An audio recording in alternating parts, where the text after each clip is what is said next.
My name's Ava, and if you had told me a couple of years ago that I'd be where I am now, I'd have laughed you out of the room.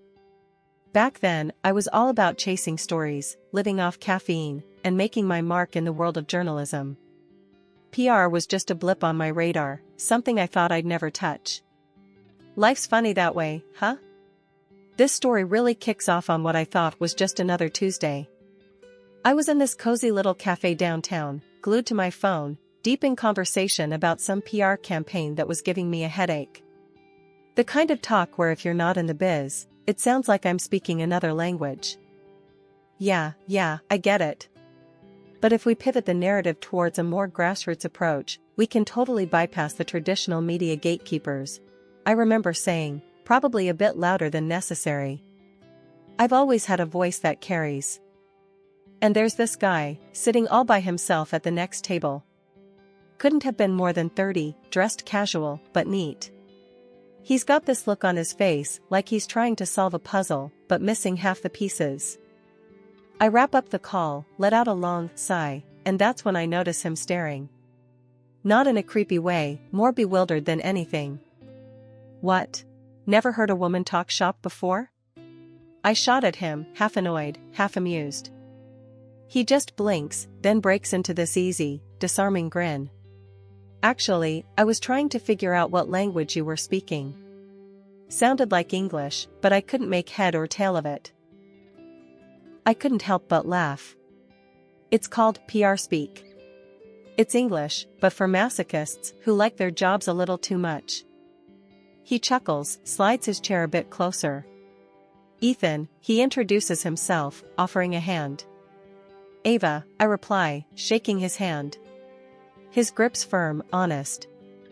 So, Ava, you always talk about work like it's some kind of secret society, he teases, taking a sip of his coffee. Only when it scares the normals away. I quip back. We both laugh, and just like that, the ice isn't just broken, it's shattered. Ethan's got a way of making you feel like you're the only two people in the room. He listens like the words you're saying are the most important thing in the world. We talked about everything and nothing, work, music, the latest series binge. It was easy, comfortable. Before I knew it, hours had passed. He's telling me about his job as a plumbing wholesale manager, which, honestly, I didn't even know was a thing. But he talks about it with this passion, this genuine love for something so mundane. It was refreshing. You actually enjoy talking about pipes and fittings? I ask, raising an eyebrow. As much as you enjoy pivoting narratives, he shoots back, and we're in stitches again. By the time we part ways, it's late. The cafe staff are politely, but pointedly, stacking chairs on tables around us. Ethan scribbles his number on a napkin, slides it across the table. Call me, maybe, he says, a playful challenge in his eyes. Maybe, I mimic, tucking the napkin into my purse. Walking home, I couldn't shake the grin off my face. Little did I know, that random Tuesday in a random cafe would lead me here. Ethan and we clicked.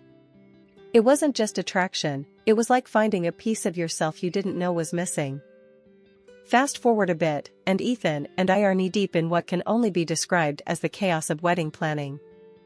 If you've never planned a wedding, let me tell you, it's like trying to juggle cats. And not just any cats, but cats that are on fire and extremely opinionated about floral arrangements and seating charts. I don't get it, Ethan said one evening, scratching his head as we looked over our ever-growing guest list. I thought you'd be all about having a big blowout wedding. You know, the kind where you need to hire a second city just to fit all the guests. I laughed, tossing another crumpled-up version of the guest list into the bin. Nah, that's not me. I've always dreamed of something small, you know? Just us, our families, and a handful of friends. I don't need a circus. Just something real, something us. Ethan looked at me, a mix of surprise and admiration in his eyes. You're full of surprises, Ava. Alright, let's do it your way. But we're not skimping on the cake, deal? Deal, I agreed, and just like that, our modest wedding plans were in motion. The day itself was a blur of laughter, happy tears, and way too much cake. Ethan was right about not skimping on that. Our families and a few close friends gathered in this quaint little venue we'd found. It was nothing fancy, but it was perfect for us. Ethan's mom, Sylvia, was there, of course. She was hard to read, always had been. But today, she seemed, well, if not exactly thrilled, at least not openly hostile to the whole affair. "You sure you don't want a bigger do, dear?" Sylvia asked me, as we were getting ready. Her tone was somewhere between concerned and condescending, a skill I reckon she'd perfected over the years. "Ethan and I are sure, Sylvia. We wanted it to be intimate, just the people who matter most to us," I replied, keeping my voice steady and friendly. Was all she said, but she left it at that. I considered it a win. The ceremony was short and sweet. Ethan looked so handsome I thought my heart might burst right out of my chest. And when he said his vows, promising to love and cherish me through all the craziness life might throw our way, I believed him. Not because they were fancy words, but because they were true, spoken from the heart. After the ceremony, during the reception, Ethan's uncle, a burly man who'd had a bit too much to drink, clapped a heavy hand on Ethan's shoulder and slurred, "You two, you're good together. Not like some of these fancy folks with their big weddings, and even bigger divorces." Ethan grinned. "Thanks, Uncle Joe. We think so too." And then there was dancing. I'm not much of a dancer, more of a flailer, really, but with Ethan, it didn't matter. We were clumsy and completely out of sync, but it was perfect because it was us. As the night wound down, Ethan pulled me close, his voice soft in my ear. "Best day of my life, Ava. I can't believe you're my wife." I rested my head on his shoulder, feeling the weight of the day start to lift. "Best day of mine too, Ethan. Here's to us and to doing things our way." After the wedding buzz settled down, Ethan and I got hit by a serious case of nest building. We were on the hunt for our perfect starter home, something cozy but with enough room to grow into. The weekends were spent scrolling through listings and hitting open houses. It was exciting but, damn, was it exhausting. One lazy Sunday afternoon, as we were knee-deep in house listings and mortgage calculators, Sylvia dropped by. She had this knack for popping up unannounced, like a sitcom neighbor without the laugh track. "Whatcha doing?" she asked, peering over our shoulders at the laptop screen, her tone casual, but eyes sharp. "House hunting," Ethan replied, not looking up. "We're thinking of buying." Sylvia perked up at that, her interest suddenly piqued. "Oh, buying, are we? Moving up in the world?" I shot Ethan a look, trying to gauge his reaction. He just shrugged, the universal husband signal for, "Let's not make a scene." We showed her some of the places we were considering. She had an opinion on everything, the location, the layout, even the color of the freaking curtains in the photos. Then, out of the blue, she dropped the bomb. "Since you two are doing so well, maybe you could help me out with something. My living room could use a facelift, a new couch, maybe a TV stand." Ethan and I exchanged looks. This was new territory. What do you mean?" I asked, trying to keep the skepticism out of my voice. Sylvia waved a hand, as if she was asking for something as simple as borrowing a cup of sugar. "Oh, you know, just a little financial help. It's not like you can't afford it." Ethan coughed, a clear sign he was uncomfortable. "Mom, that's not really." But Sylvia cut him off. "Ethan, darling, I've given you everything. The least you could do is help your old mother out." The room got tense.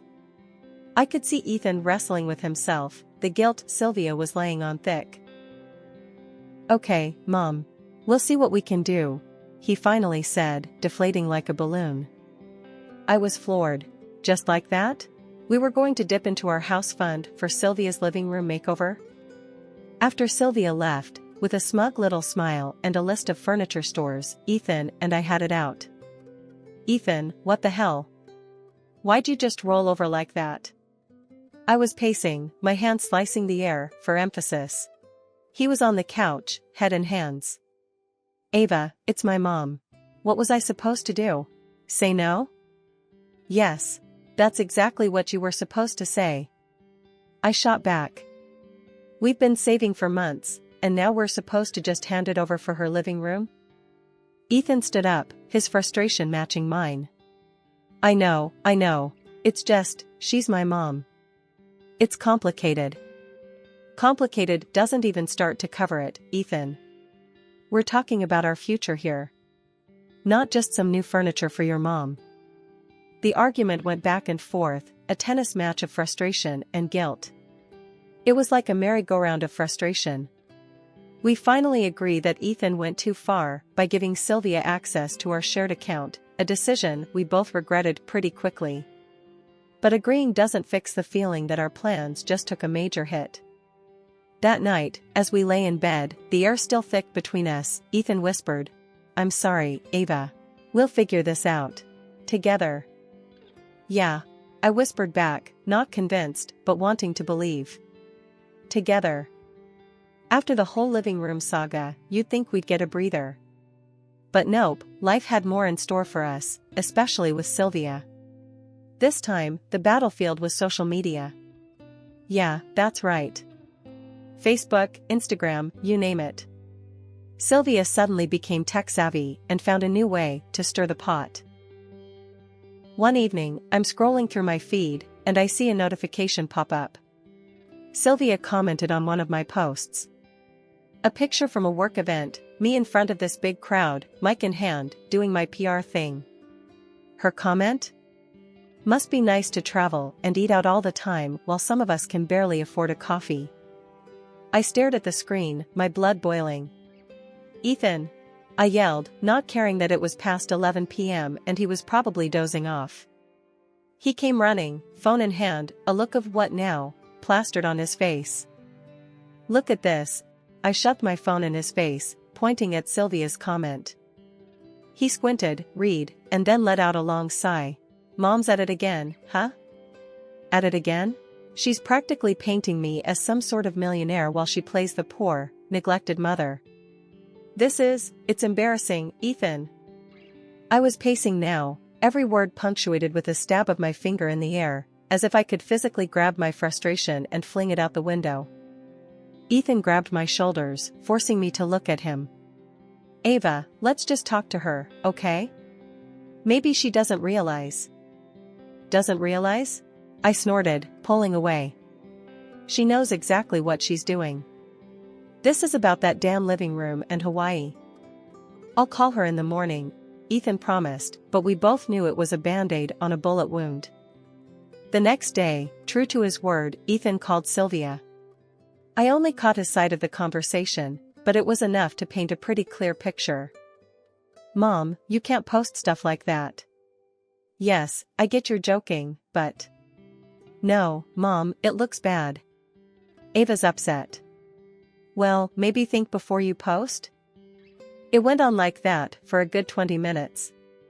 Ethan, ever the peacemaker, trying to reason with an immovable object. When he finally hung up, he looked like he'd gone 10 rounds with a heavyweight. She'll think about it, he said, but we both knew think about it meant find a new angle to cause drama. And she did. Her next move? Comments turned into direct messages, asking for this and that, hinting about how nice Hawaii looked this time of year. It was like dealing with a social media mob boss. Finally, I had enough. Ethan, this has to stop. It's either your mom or me at this point. We were in the kitchen, a half-eaten pizza between us, the epitome of domestic bliss if it weren't for the looming mother-in-law-shaped cloud over our heads. Ethan, ever the diplomat, sighed. Okay, I'll sort it. For real this time.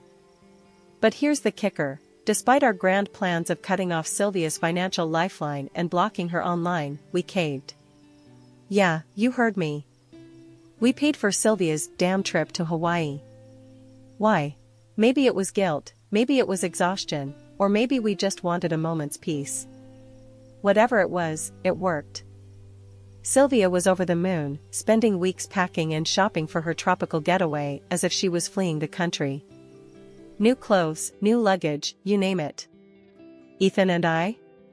We just went back to our lives, me to my work, him to his, both of us trying not to think about the dent in our savings. After Sylvia's trip from Hawaii, it felt like she had developed a taste for luxury, or at least, our money. It was like a switch had flipped. The ask started small, then got bigger and bolder.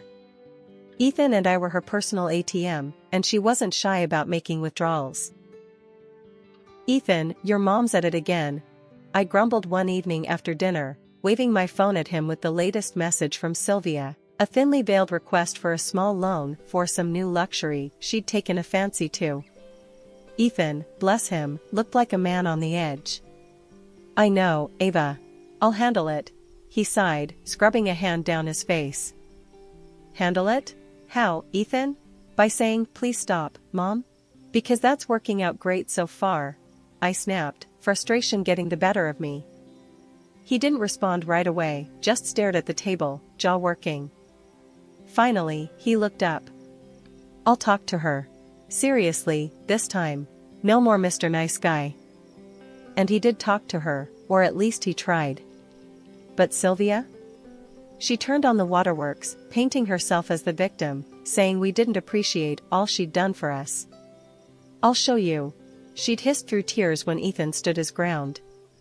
At the time, we didn't know what she meant. We should have paid more attention. Fed up, I blocked her on every social platform I could. Out of sight, out of mind, I thought foolishly. If only it were that simple. The day she showed up at our house, flaunting those car keys, was like a scene from some twisted game show. "Look what I got." Sylvia beamed, as if she'd won an award rather than raided our savings. Ethan and I exchanged a look of horror. "Mom, how? Where did you get the money for this?" Ethan's voice was a mix of disbelief and dawning realization. Sylvia didn't even have the decency to pretend. "Oh, Ethan gave me access to your savings. Needed a new ride," she said, as casual as if she was talking about borrowing a cup of sugar. "Our house fund? You used our house fund?" My voice was barely a whisper, shock freezing the anger into a solid lump in my chest. Ethan's face went from pale to ash. We both knew what this meant, but seeing the numbers confirmed on our online banking was a gut punch. $260,000 gone. Just like that. Our dreams, our future, reduced to a pittance of $15,000. The fallout was nuclear. Ethan was in shock, repeating, "I didn't think she'd actually do it," like a mantra. Me? I went from furious to outright livid. "She played us, Ethan. Played us like a cheap fiddle." "We have to do something," Ethan said, the fight finally sparking in him. This is theft." "Yeah, and it's war," I added, my mind racing through our options.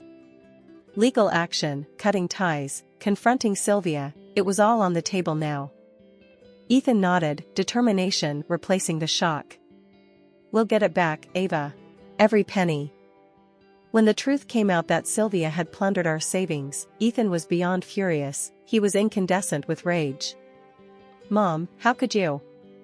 You've just steamrolled over every line of decency. Your gall it's indescribable." His words were like bullets, aimed straight at her heartlessness. "But Sylvia?" She just cackled, that awful sound that made my skin crawl. "Oh, Ethan, please.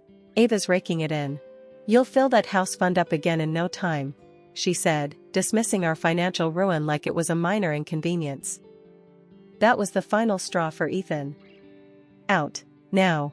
And I'm suing you," he declared, his voice cold enough to freeze hell over. Her laughter at that moment was bitter, filled with scorn. "You wouldn't dare. I'm your mother," she retorted, as if that bond gave her immunity. But Ethan was done playing her games. The second she was out the door, he was on the phone, securing our accounts and pulling together all the paperwork for a lawsuit. Sylvia might have thought it was all a bluff, but the fire in Ethan's eyes said otherwise.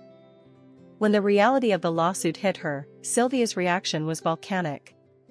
She bombarded Ethan's phone with calls, hurling accusations and insults, trying to guilt-trip him into backing down. But Ethan stood firm, cutting off all communication with her. The courtroom drama that unfolded was like something out of a bad TV show. It dragged our family drama into the glaring light of public scrutiny. But Ethan, he held his ground, presenting evidence with unflinching resolve. And when the judge finally made their ruling, it was like a weight was lifted off our shoulders. Sylvia was ordered to repay every single penny she had taken, starting with the flashy car she had bought to flaunt her theft. The fallout for Sylvia was swift and severe. She had to sell off everything, every luxury item she'd bought with our money, to pay us back. It was more than just a financial reckoning, it was a stark lesson in respect and boundaries. She had crossed a line, and now she was paying the price. For Ethan and me, it was a slow process of picking up the pieces. Watching our account slowly recover was a bittersweet victory. It was a harsh reminder of the ordeal we'd been through, but it also brought a sense of closure. It felt like, finally, we might be able to move forward, to rebuild our dreams on our terms, without the shadow of Sylvia's greed looming over us. After the whole legal mess with Sylvia, Ethan and I finally got to buy our dream house. It was small but beautiful, exactly what we'd been hoping for. I remember walking through each room over and over, still half in disbelief. After everything, our dream was real. We had our home. We decided to throw a housewarming party, even though the place was pretty much a big, empty box. No furniture, nothing. But that didn't stop us. Our friends came over, and we just embraced the emptiness. Sat on the floor, spread out some snacks and drinks, and had ourselves an Oriental-style housewarming. It was different, kind of funny, but amazing. Laughing and sharing stories on the bare floor, it hit me how much we'd gone through to get here. This empty house wasn't just a space, it was a testament to our resilience, our fight for a future we wanted. Sure, it was unconventional, but it was ours. And in that moment, with our friends around us, it felt like the fullest, richest place in the world. "Hey, this might not be the fanciest housewarming," I said, looking around at our friends. "But it's definitely the most memorable." Ethan caught my eye and grinned. "Who needs furniture when you've got good company, right?" Through the grapevine, those chats over fences or quick exchanges in the grocery store, we heard about Sylvia's latest chapter. It turned out, the consequences of her actions ran deeper than just our drama. Banks and credit companies, tired of waiting, had come knocking. She was drowning in debt, the kind that swallows you whole. Eventually, she was forced to sell her house, the one she filled with all those ill-gotten gains, and move into a modest apartment on the city's outskirts. "Ethan, you hear about your mom?" I asked one evening, the news still fresh on my mind. He sighed, a deep, weary sound. "Yeah, I did. Can't say I'm surprised, but..." His voice trailed off, lost in the complex web of emotions that comes with family. Part of me hoped this would be a wake-up call for Sylvia, a harsh lesson in responsibility and consequence. Maybe now she'll learn, right? About managing money, thinking ahead? Ethan just shook his head, looking out the window. "I hope so. I really do. But people don't change overnight." In our little home, life bloomed in unexpected ways. Our biggest news wasn't about Sylvia or the past, it was about the future. I was pregnant. The realization hit us with a mix of joy, awe, and a tiny bit of fear. We were going to be parents. "I'm reading everything I can get my hands on," I told Ethan, my nightstand a testament to my newfound obsession with parenting books. "But you know what? The most important thing I want to teach our kid isn't in these books." He looked curious. "Oh yeah? What's that?" "Thrift. And not just saving money, but understanding its value, respecting it." I was determined. Our child would learn from our past, from Sylvia's mistakes and our own. Ethan wrapped an arm around me, his smile warm. "I think that's perfect. We'll teach them about hard work, saving, and spending wisely. They'll grow up knowing how to manage their money, unlike..." He didn't need to finish. We both knew who he meant. Our little house, once a dream delayed by betrayal and greed, was now a home filled with love and soon, the laughter of our child. It was a fresh start, a promise that we'd do better, be better. And as for Sylvia, we both hoped that this might be the beginning of her own new chapter, one where she found her way out of the financial chaos she'd created. Life in our new home was good. It was real. And every day, it reminded us of where we'd been and where we were determined to go, not just for us, but for our growing family.